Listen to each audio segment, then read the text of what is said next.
সত্যি এই বছর আমাদের কৃষ্ণনগরে ঠাকুর মুখ তুলে চেয়েছেন। হ্যাঁ মহারাজ, ধান একেবারে পরিপূর্ণ হয়েছে। তা কবে ধান কাটা হবে পুটির বাবা? পেকেই এসেছে, সপ্তাহখানেকের মধ্যে ধান কাটতে হবে।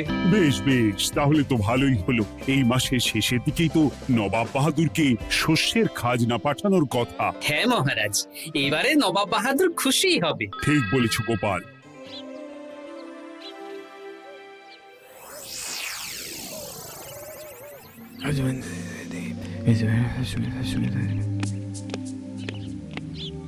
প্রণাম খাম্বাজরাজ। ওই তো কৃষ্ণনগরের মন্ত্রী চলে এসেছে। ও, এর কথাই তুমি বলেছিলে? হ্যাঁ, ওই রাজ্যের সব খবরাখবর আমায় দেয়। ইনি কে? ইনি হলেন জমিদার কেশকান্ত বর্মন, আমার রাজ্যেরই দক্ষিণ পশ্চিম গ্রামের জমিদার, আমার প্রিয় বন্ধু। নামটা বেশ অন্যরকম, কেশকান্ত। আসলে ওদের বংশ পরম্পরায় সকলের উন্নত ঘন কেশ আছে, তাই ওদের পরিবারের সবারও নামে একটা করে কেশ আছে। আমি খাম্বাজ রাজের সৌমিত্র এবং সুপরামর্শদাতা। কিছুদিন আগে আমার মাথায় খুব খুশকি হচ্ছিল, মাথার চুল পাতলা হয়ে আসছিল। কিন্তু আমার পরামর্শে একটা তেল মাখতেই মহারাজের মাথার চুল এখন ঘন হয়ে উঠেছে, আর কোনো সমস্যা নেই। বাবা বাবা, ভালো ভালো ভালো। এবার তাহলে কাজের কথাটা বলে দিন। এবারে তো শুনলাম তোমাদের রাজ্যে অনেক ধান উৎপাদন হয়েছে, তাই স্বাভাবিকভাবে নবাব বাহাদুরের কাছে রাজস্ব অনেক বেশি দেবে, কি তাই তো? হ্যাঁ, এবারে রাজস্ব দানে কৃষ্ণনগরই প্রথম হবে। না, তা হবে না। নবাবের কাছে অত ধান পৌঁছবে না, এমনকি কৃষ্ণচন্দ্রের কাছেই চাষিরা বেশি ধান রাজস্ব দিতে পারবে না। সেটা কি করে হয়? পাকা ধানে মই দিতে হবে। বললাম না, ও আমার সুপরামর্শদাতা। হ্যাঁ, আমার মন্ত্রীকে বাণিজ্যের কাজে বাইরে পাঠিয়েছি কিছুদিন, তাই কেশকান্ত মাঝে মধ্যেই আমার কাছে আসে, গল্পগুজব করে আর সুপরামর্শ দেয়। কিন্তু আমি কি করব? তুমি রাতের অন্ধকারে চাষিদের ধান জমিতে পাকা ধানে মই দিয়ে দাও, এমন ভাবে কাজটা করবে যাতে কাকপক্ষীতেও টের না পায়। আর তাতে আমার লাভ? প্রত্যেক বছর নবাব রাজস্ব দানে বিজয়ীকে 3000 মোহর দেয়, আমি তোমাকে তার থেকে 1000 মোহর উপহার দেব। 1000 মোহর? হ্যাঁ হ্যাঁ, যাও যাও যাও, কাজটা শুরু করে দাও। আচ্ছা।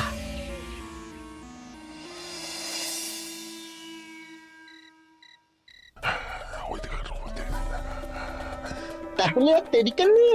মন্ত্রীমশাইয়ের কথা মতো কাজ শুরু কর। হ্যাঁ হ্যাঁ, চল।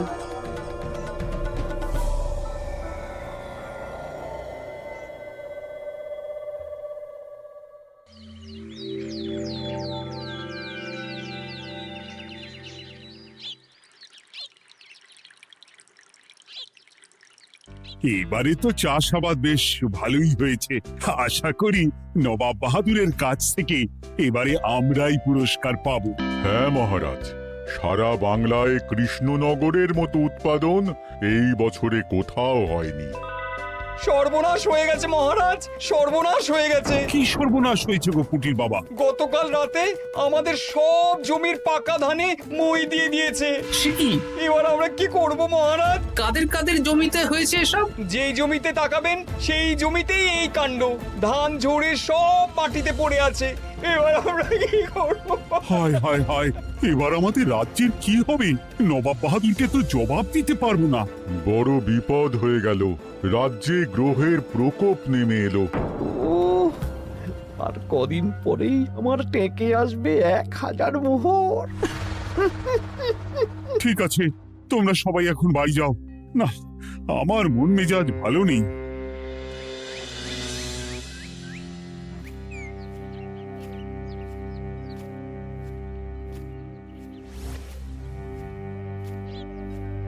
ওগো, তুমি শুনেছো কি হয়েছে? পুটির মা হাউ হাউ করে কাঁদছিল গো। হ্যাঁ গিন্নি, পুটির বাবা কয়েকজন চাষি ভাইদের নিয়ে রাজসভায় এসেছিল। শুনলাম রাতারাতি কে বা কারা চাষ জমিতে পাকা ধানে মই দিয়েছে। কত বড় সর্বনাশ হয়ে গেল বলো? কি হবে গো? কি যে হবে ভগবান জানে। বলি, তুমি পারলে না পুটিদের একটু সাহায্য করো। হ্যাঁ, আমি মনে মনে ভেবেই রেখেছি বুঝলে, এবার বেতন পেলে পুঁটিদের বাড়িতে মাসো ভাড়ার জিনিসপত্র দিয়ে আসবো। নবাব বাহাদুরের কাছে মহারাজ খাজনা কিভাবে দেবেন? সেটাই তো বুঝতে পারছি না। আপনি এত চিন্তা করবেন না। রাজবাড়ির ভাড়ার থেকে আপাতত কিছু বস্তা ধান পাঠানোর ব্যবস্থা করুন। তারপর নবাব বাহাদুরের কাছে গিয়ে বলবেন, আস্তে আস্তে সব দিয়ে দেবেন মহারাজ। তাই করতে হবে, তাছাড়া তো আর অন্য কোনো উপায় দেখতে পাচ্ছি না। কিন্তু এবারে আর আমাদের মান রক্ষা হবে না। দেখি 2-1 দিনের মধ্যেই যতটা সম্ভব ভাড়া থেকে ধান পাঠানোর ব্যবস্থা করব।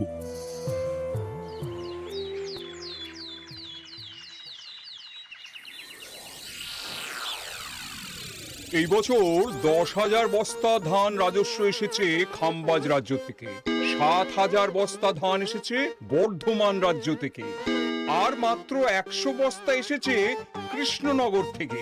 তাই এই বছরের বিজয়ী রাজ্য হচ্ছে খাম্বাজ রাজ্য। খাম্বাজ রাজ্যের রাজার হাতে 3,000 মোহর উপহার হিসেবে তুলে দিচ্ছেন।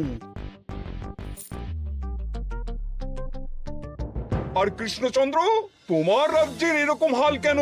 এবারে আমাদের সমস্ত রাজ্যের পাকা ধানে কেউ বা কারা মই দিয়ে দিয়েছে। সেসব তোমার মাথা ব্যথা। আমার ধান কোথায়? 100 বস্তা ধান রাজস্ব, কম করে 800 বস্তা ধান রাজস্ব দেওয়ার কথা, কিন্তু তুমি তোমার কথার খেলাপ করেছো। এই বছর আমি নিরুপায় জাহাপানা। আমিও নিরুপায়। হয় তুমি আগামী 1 সপ্তাহের মধ্যে আমাকে 5,000 মোহর দেবে, নইলে নইলে কৃষ্ণনগরের সিংহাসন থেকে সরে যাবে। এত বড় শাস্তি দেবেন না নবাব বাহাদুর। আপনি অন্তত মাস 6 সময় দিন, আবার ধান চাষ করিয়ে আপনাকে প্রাপ্য ধান দেওয়া হবে। বেশি কথা বলছো কৃষ্ণচন্দ্র। তুমি 5,000 নয়, 6,000 মোহর 1 সপ্তাহের মধ্যে দেবে।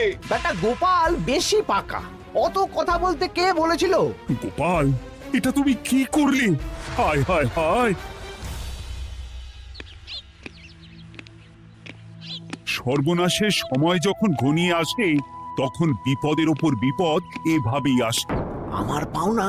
আরে এখন না, এখন না, তোমাকে পাঠিয়ে দেব।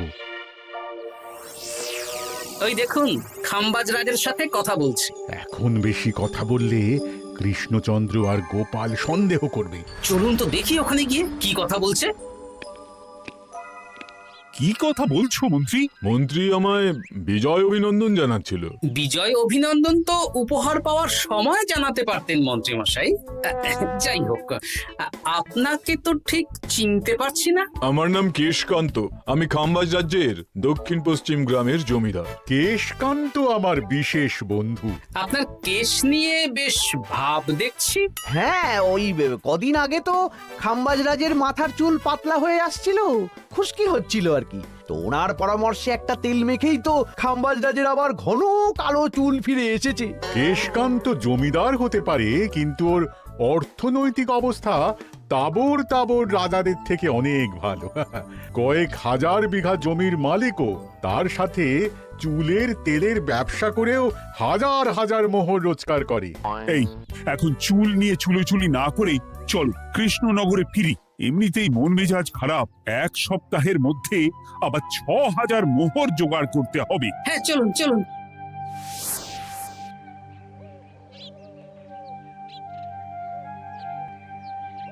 আচ্ছা মন্ত্রীমশাই, আপনি এই কেশকান্ত জমিদারের ব্যাপারে এত কিছু জানলেন কি করে?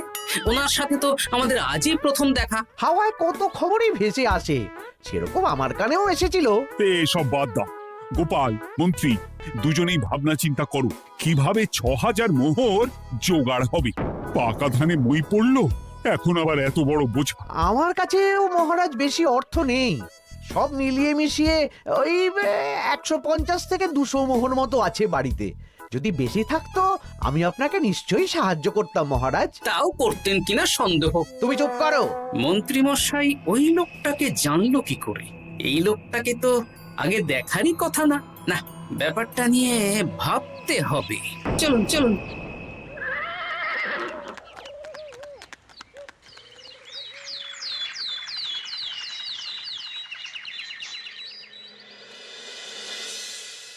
বুঝলে গিন্নি, 1 সপ্তাহের মধ্যে মহারাজকে 6000 মোহর জোগাড় করতেই হবে, নইলে সিংহাসন ছাড়তে হবে। এখন কিন্তু আমাদের উচিত মহারাজের পাশে দাঁড়ানো। কিছু ভেবেছো কি?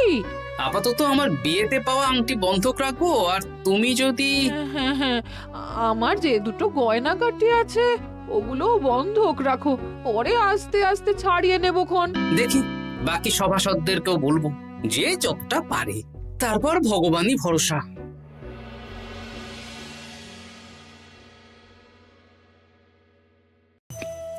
আপনি এত চিন্তা করবেন না মহারাজ। চিন্তা না করে কি আর কোনো উপায় আছে? সিন্ধুকে যা আছে তা দিয়ে 3000 মোহর হয়ে যাবে, কিন্তু তারপর আর কি করব? এবার কি নিরুপায় হয়ে জায়গা জমি বিক্রি করতে হবে? কিছু একটা করতেই হবে। আপনি গোপালকে একবার বলে দেখুন, প্রত্যেকবার যখনই বিপদে পড়েছেন তখন গোপালই আপনাকে বাঁচিয়েছে। দেখি আগামীকাল রাজসভা শুরু হওয়ার আগে গোপালের সাথে ব্যাপারটা নিয়ে আলোচনা করব।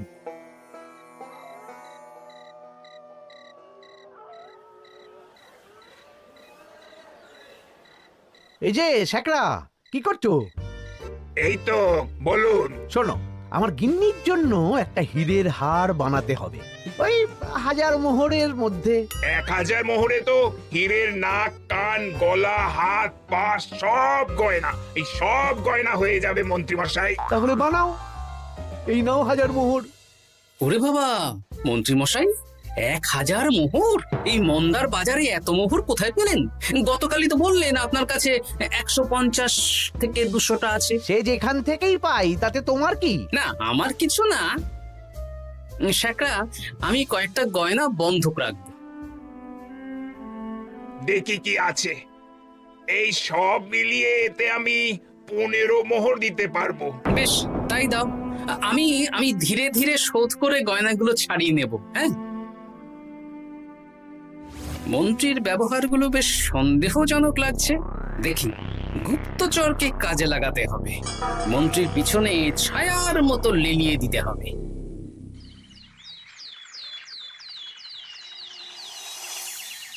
মহারাজ, আমি চেষ্টা করছি আপনার এই মোহর কিভাবে জোগাড় করা যায়, আপ্রাণ চেষ্টা করছি। দেখো, আমি 3000 মোহর পারবো, কিন্তু তার বেশি হলে জায়গা জমি বেচতে হবে, হাতে যে বেশি দিন সময়ও নেই।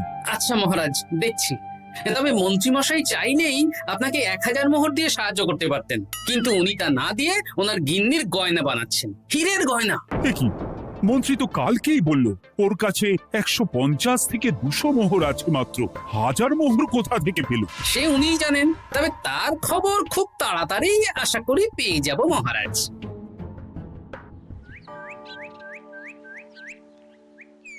কাজটা একদম ঠিক করলেন না মন্ত্রী মশাই। আপনার কথা শুনে আমরা সবার জমির পাকা ধানে মই দিলাম, কিন্তু আমরা একটা পয়সা পেলাম না। আপনি যে এই কাজ করার জন্যে খাম্বাজ রাজার কাছ থেকে ওই 1000 মোহর উপহার পেলেন, সেটা দিয়ে গিন্নির গয়না বানাতে দিলেন, কিন্তু আমাদের বেলায় লবডঙ্কা। আরে তোদেরকেও দেবো, একটু সবুর কর, আগে গিন্নির মাথাটা ঠান্ডা করি। না না, আমাদের এক্ষুনি চাই। আরে এক্ষুনি কি করে দেবো, আমার হাত খালি। আচ্ছা আচ্ছা, ঠিক আছে, এই নে 2 মোহর ধর, 2 ভাই ভাগ করে নি, পরে আরো দেবো। এটা কিন্তু ঠিক না। এসব আলোচনা খোলামেলা জায়গায় করা উচিত না। উফ, পরে তোদের সাথে কথা বলবো, এখন যেতে দে, বাজার করব, তারপর আবার রাজসভা আছে।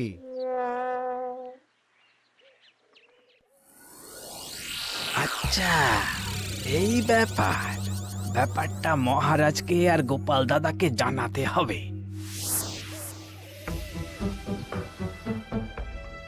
গোপাল দাদা, মহারাজ আসল খবর পেয়ে গেছি। কি খবর? আমি একটু আগে শুনলাম। কাজটা একদম ঠিক করলেন না মন্ত্রী মশাই। আপনার কথা শুনে আমরা সবার জমির পাকা ধানে মই দিলাম, কিন্তু আমরা একটা পয়সা পেলাম না। আরে তোদেরকেও দেবো, একটু সবুর কর। মন্ত্রী, আমি না তোমাকে বেরেই ফেলবো। মহারাজ, মন্ত্রী মশাই এখানে গৌণ, উনি অর্থের লোভে এসব করেছেন, আর ওনাকে দিয়ে করিয়েছেন খাম্বাজ রাজ। হ্যাঁ, যাতে এবারে বিজয়ী হতে পারেন। তাই আপনি এই খবর 5 কান করবেন না মহারাজ। আমি খাম্বাজ রাজ আর ওই কেশকান্তর কাছ থেকে ক্ষতিপূরণ ঠিক আদায় করে আনব। কিন্তু কিভাবে? শুনুন তাহলে।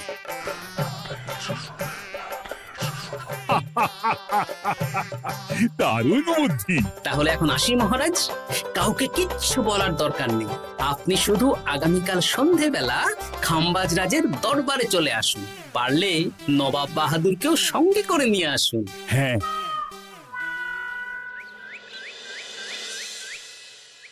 প্রণাম খাম্বাজ রাজ। কে আপনি? আমি হতাশ রঞ্জন, পশ্চিমে থাকি। কি চাই বলুন? কিছু চাই না, তবে একটা কথা শুনলাম তাই বলতে এলাম। কি কথা? আমি শুনলাম মহারাজ আপনার মাথার চুলগুলো সব নকল। আমার এত সুন্দর চুল সব নকল? ফাজলামো হচ্ছে। আমি যদি প্রমাণ করে দিই আপনার চুল নকল, তাহলে কি? তাহলে আপনি আমাকে 100 মোহর দেবেন, আর প্রমাণ না করতে পারলে আমি আপনাকে 100 মোহর দেব। বেশ, দেখো, এক্ষুনি দেখো, আমারই তো 100 মোহর লাভ হবে। এখন না, এখন না, আজ সন্ধে বেলায়। বেশ বেশ, তখনই এসো। এবারে জমিদার কেশকান্তর বাড়ি যেতে হবে।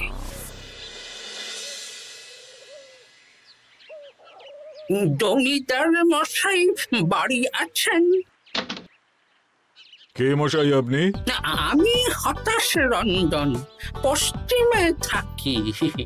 আমি বিশাল ক্ষমতাশালী লোক। কিসের ক্ষমতা? আমি রাজরাজাদের মারধর করি, চুল ধরে টানি, শাস্তি দিই। এসব কি উল্টো পাল্টা বলছেন? খাম্বাজ রাজ আপনার বন্ধু না? হ্যাঁ, প্রিয় বন্ধু। ওনাকেও আমি আপনার সামনে চুল ধরে টানবো, কিন্তু উনি কিচ্ছু করতে পারবেন না। উনি আপনাকে শুলে চড়াবেন। কিছুই করতে পারবেন না, বললাম না আমি বিশাল ক্ষমতাশালী লোক। বিশ্বাস হচ্ছে না তো? তাহলে বাজি ধরুন, 10,000 মোহরের বাজি। 10,000 মোহরের বাজি? হ্যাঁ, আজ আমি খাম্বাজ রাজের রাজবাড়ি যাব, আর আমার শক্তি প্রদর্শন করব। ওনার চুল ধরে টানা হেঁচড়া করব, ওনাকে আহত করব, কিন্তু উনি আমাকে কিছুই করতে পারবেন না। বেশ, রাজি, বাজি। 10,100 মোহর দিতে পারবেন তো? হ্যাঁ, আমি বাজি হারলে আপনাকে দেব 10,100 মোহর। দরকার হলে ওই কাগজে কলমে লিখিত পরিত করে নিন। বেশ, তাহলে তাই হোক। কিন্তু হ্যাঁ, একটা কথা, আমি শক্তি প্রদর্শন করার আগে থেকে প্রক্রিয়া চলাকালীন সময় পর্যন্ত আপনি খাম্বাজ রাজের সাথে কোনো কথা বলতে পারবেন না। বেশ বেশ।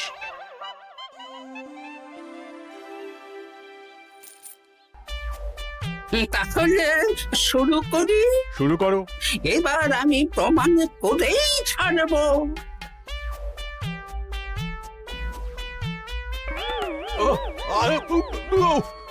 লাগছে লাগছে, বাবারে, লাগছে এই সেরেছে। লাগছে, এ তো সত্যি সত্যি চুল ধরে টানছে।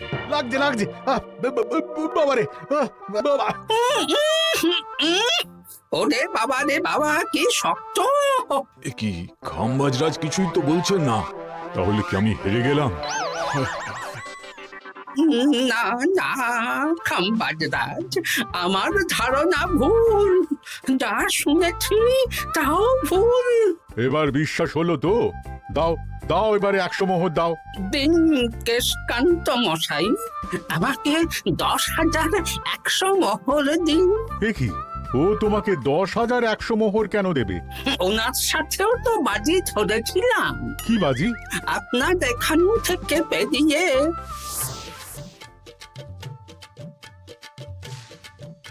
এবারে দিন তো দেখি, সব কাগজ কলমে লেখা আছে। এই নাও। হায় হায় হায় হায়। সাবাস গোপাল, সাবাস, তুমি আমার মুখ রক্ষা করেছো। গোপাল, কৃষ্ণচন্দ্র, নবাব বাহাদুর, আপনারা? হ্যাঁ, আমি গোপাল। এটা ছাড়া আর কোনো উপায় ছিল না খাম্বাজরাজ। আপনি আমাদের মন্ত্রীর মাথা খেয়ে যে জঘন্য কাজটা করিয়েছেন সেটা তো আর প্রমাণ করতে পারতাম না, তাই ছলে বলে কৌশলে আপনার প্রিয় বন্ধুর কাছ থেকে আদায় করে নিলাম। হ্যাঁ নয়, হ্যাঁ।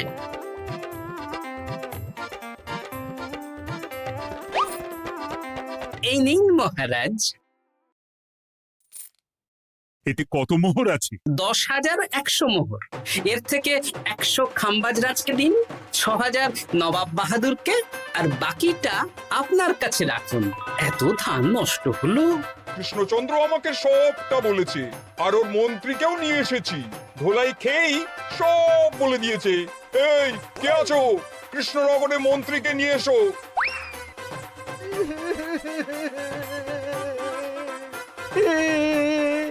মার খেয়ে আমি সব বলে দিয়েছি খাম্বাজরাজ। উদ্ধার করে তো জাহাপানা, আমাকে ক্ষমা করে দিন। এর কোনো ক্ষমা নেই, তোমাকে আমি কারাগারে বন্দি করব। হায় হায় হায়, সামান্য টাকার লোভ করতে গিয়ে পুরো মাঠে মারা গেলাম।